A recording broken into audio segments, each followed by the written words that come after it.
আজকে আমি গুজিয়া তৈরি করব, ওই জন্য দেখো একটা নারকেল আমি কুড়িয়ে নিচ্ছি। একটু কুড়িয়ে নেই।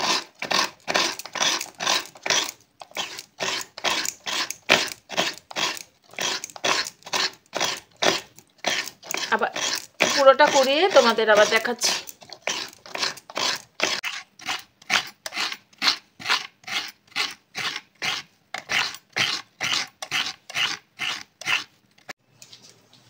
গুজিয়া করার জন্য দেখো নারকেলটা পুরোটা কোরানো হয়ে গেছে। তোমাদের কাছে ড্রাই নারকেল থাকলে সেটাও তোমরা কুড়িয়ে দিতে পারো।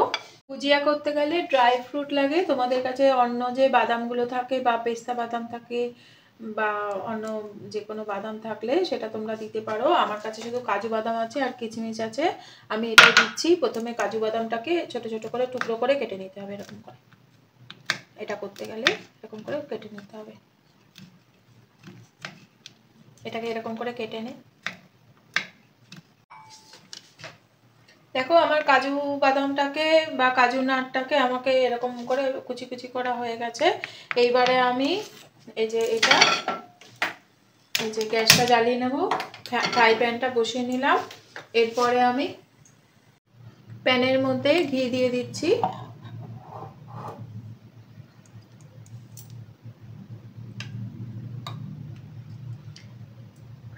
তিন বড় চামচের 3 চামচ মতন ঘি দিয়ে দিলাম।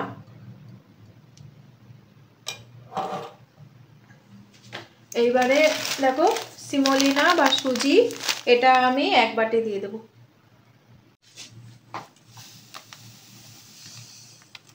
এই যে 1 বাটি নিয়ে নিলাম, এটা আমি এর মধ্যে দিয়ে দেবো। দিয়ে খুব ভালো করে নাড়তে থাকবো। খুব ভালো করে ভেজে নিই।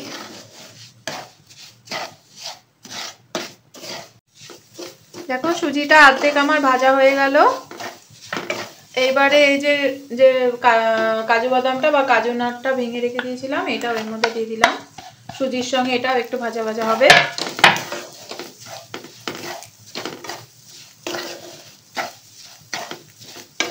ভাজা হতে থাকুক ততক্ষণ।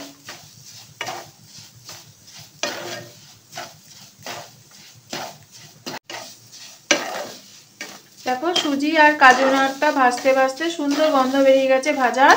এটাকে আমি আর লাল করব না। এবার আমি এটাকে একটা বাটির মধ্যে তুলে রাখলাম।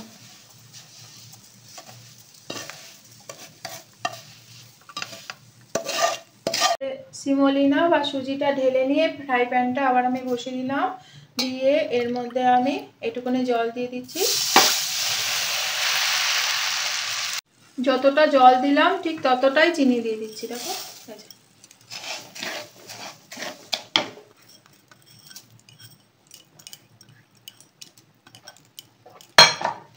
এবার এটা জাস্ট রস করব না, জাস্ট চিনিটা গলবে, ওই পর্যন্ত আমরা অপেক্ষা করব। চিনিটা গলে যাক। দেখো চিনিটা গলে গেছে। এইবারে যে সুজিটা আমি নিয়েছিলাম না ভেজে, এবার সুজিটা আর যে বাদামটা এটা আমি নিয়ে নিলাম এর মধ্যে।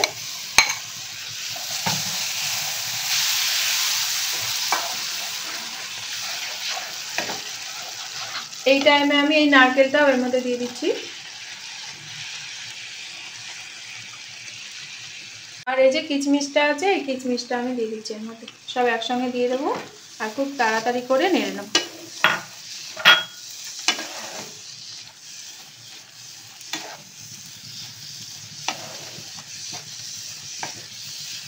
এটা আস্তে আস্তে দেখো শুকিয়ে যাচ্ছে। পুরো কিন্তু সিমোলিনা বা সুজি পুরো সেদ্ধ হবে না, এরকমই হাফ বয়েল টাইপের হবে, দানা দানা থাকবে। আর দেখো একদম শুকিয়ে যাবে, শুকিয়ে গিয়ে ঝরঝরা হয়ে যাবে।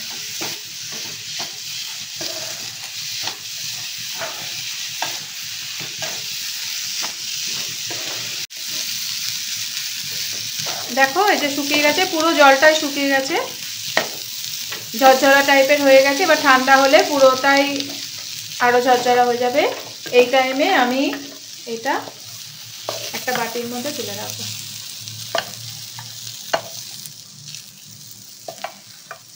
এই যে গুজিয়ার ভেতরের যে পুরটা সেটা তৈরি হয়ে গেছে, এটা ঠান্ডা হয়ে যাক, ততক্ষণে আমরা ময়দাটা মেখে নিচ্ছি। এটা ঠান্ডা হতে হতে আমি ময়দাটা মেখে নেই। দেখো 2 বাটি মতন এই যে ময়দা দিলাম,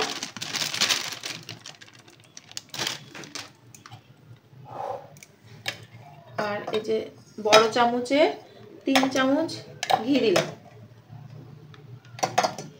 ঘিটা এটাকে খাস্তা করার জন্য ঘিটা কিন্তু দরকার, ঘিটা দিতেই হবে। আর এটা একটা মিষ্টি, তো মিষ্টির মতন হবে, সেজন্য এটাতে ঘি দিলেই ভালো হয়। তেল দিলে কচকচে হবে কিন্তু খাস্তা হবে না। এই যে অল্প একটুখানি নুন দিলাম, দিয়ে এবার এটাকে খুব ভালো করে এরকম করে মিশিয়ে নিই।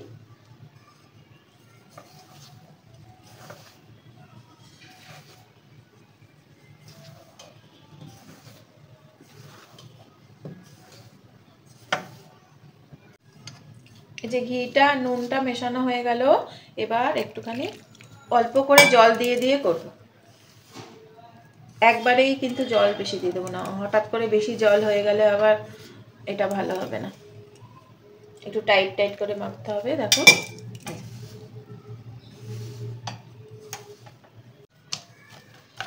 ময়দাটা মাখা হয়ে গেল, এবারে দেখো এটা একটুখানি 15 মিনিট রেস্টে দেই, তারপরে আমরা আবার ফিরে আসছি। আমি 15 মিনিট পরে আবার ঘুরে এলাম। দেখো এই যে ময়দাটাকে আরেকবার ভালো করে মেখে নিই।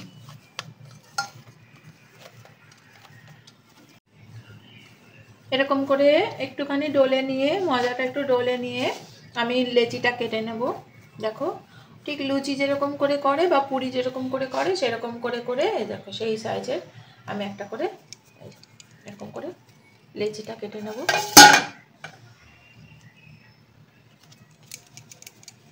সব একই সাইজের লেচি কাটবো। সব লেচিগুলো কেটে নেই, তারপর আবার দেখাচ্ছি তোমাদের। এই যে আমার সব ময়দাগুলো সব লেচিটা কাটা হয়ে গেছে। এইবারে আমি যেটা ঠান্ডা করতে দিয়েছিলাম এই পুরটা, এই পুরের মধ্যে দেখো আমি একটুখানি এরকম চিনি বা বড় বড় মিশ্রি আমি এই যে এগুলো একটুখানি মিশিয়ে দেবো, দিয়ে আর একটুখানি গোলাপ জল বা কেওড়া জল, আমি কেওড়া জলই আমার কাছে ছিল, আমি কেওড়া জল দিচ্ছি, দিয়ে দিলাম, দিয়ে খুব ভালো করে এটাকে মিশিয়ে দিচ্ছি। এই যে আমি এই যে গোলাপ জল আর ওই মিষ্টিটা মিশিয়ে দেখো মেশানো হয়ে গেল। এবারে আমি এটা রেখে দিচ্ছি, রেখে দিয়ে আমি এবার ময়দাগুলো একই মাপের করে বেলে নেব। দেখো কিরকম করে বেলছি। এটা ঘি দিয়ে, বেশি করে ঘি দিয়ে ময়াম দেওয়া রয়েছে, তো ওই জন্য এটাকে আর কিছু ঘি টি লাগাতে হচ্ছে না। আর এটা কিন্তু ওই লুচির মতন অতটা পাতলা হবে না। দেখো এরকম মোটা করে এটাকে আমি করে রাখি, আর দুটো বেলে নেই এরকম করেই একবারে পুরটা ভরবো।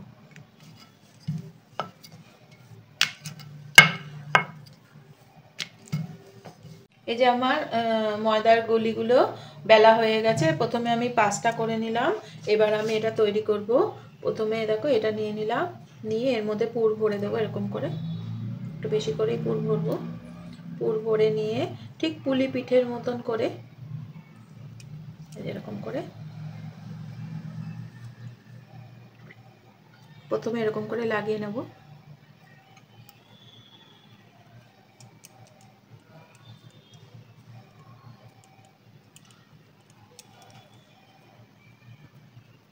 তারপরে এই কোণাটা ধরে ধরে এরকম করে আটকে দেব।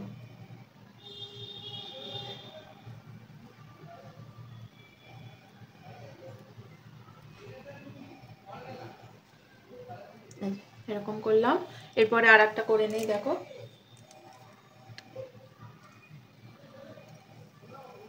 যাদের কাছে ছাঁচ আছে তারা ছাঁচে করবে, কিন্তু ছাঁচে করলে এই ডিজাইনটা আর হয় না, হাতে করতে পারলে তো বেশি ভালো সব কিছুরই। এরকম করে নিয়ে প্রথমে লাগিয়ে নেওয়া, প্রথমে লাগিয়ে নেওয়া,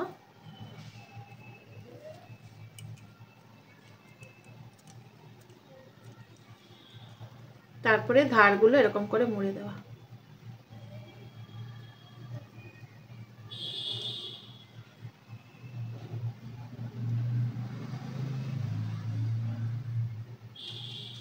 এরপরে আমি সবগুলো করে নেই, তারপর দেখাচ্ছি তোমাকে। দেখো আমার 5টা গুজিয়ার যে পুর ভরা হয়ে গেছে। এইবারে আমি গ্যাসটা জ্বালিয়ে নিচ্ছি। গ্যাসটা জ্বালিয়ে নিয়ে কড়াইটা চাপালাম, চাপিয়ে আমি এর মধ্যে ঘি দেবো।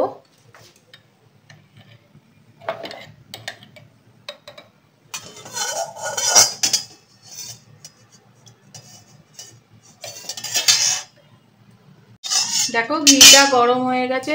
বেশি গরম করব না, বেশি গরম করলে এটা সঙ্গে সঙ্গে এটা ওপরটা ইয়ে হয়ে যাবে, ওপরটা পুড়ে যাবে আর ভেতরটা কিছু হবে না।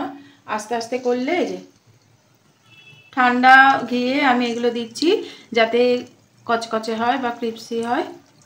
দেখো এরকম এটা হতে থাকুক, এর মধ্যে আর হবে না, খুব আস্তে আস্তে ভাজা হোক। আমার দেখো ভুজিয়া হয়ে গেছে তৈরি। এটা এটা ভাজতে ভাজতে আমি এইগুলো করে নিলাম। আর দেখো এবার এটা হয়ে গেছে, এটা এবার আমি তুলে নেই। একটা প্লেটের মধ্যে আমি ভুজিয়াগুলো তুলে নিই। দেখেছি কি সুন্দর ফুলে গেছে। ঘিটা ঝরিয়ে ঝরিয়ে আমি গুজিয়াগুলো তুলে নিই। আমার দেখো গুজিয়া রান্নাটা কমপ্লিট। তোমাদের কীরকম লাগলো এই রেসিপিটা তোমরা অবশ্যই জানাবে। ভালো লাগলে সাবস্ক্রাইব করবে, লাইক করবে, কমেন্ট করবে। তোমরা আবার ভালো থাকবে, আর তোমাদের সঙ্গে আবার কালকে দেখা হবে। বাই।